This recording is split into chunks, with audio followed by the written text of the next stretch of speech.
Wait! A nuclear thermal rocket could launch humans to Mars in weeks, and nobody saw the key breakthrough coming.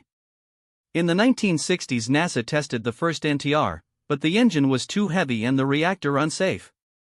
Fast forward to 2023, the agency unveiled DRACO, a compact reactor that runs on solid hydrogen fuel.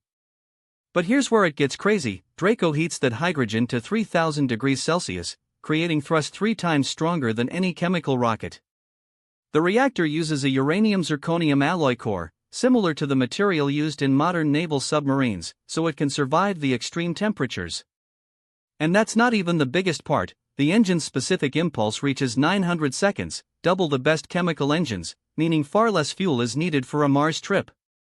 Scientists at NASA's Glenn Research Center ran a ground test in July 2024, firing the engine for 30 seconds and measuring a thrust of 20,000 pounds.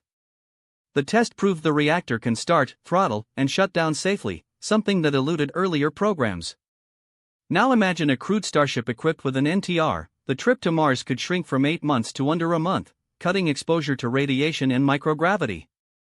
But the technology still faces hurdles. Radiation shielding adds mass, and the United States must approve launch of a nuclear reactor in space under the 1968 Outer Space Treaty.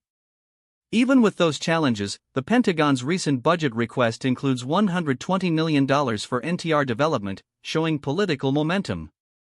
If the next test in early 2025 succeeds, NASA plans to pair the NTR with a lunar refueling depot, turning moon water into hydrogen fuel on demand.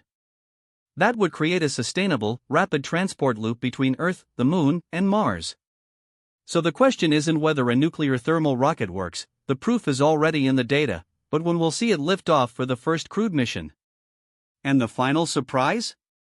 The same technology could power future deep space habitats, turning the cold vacuum of space into a furnace for propulsion. If you want to see what happens next, subscribe.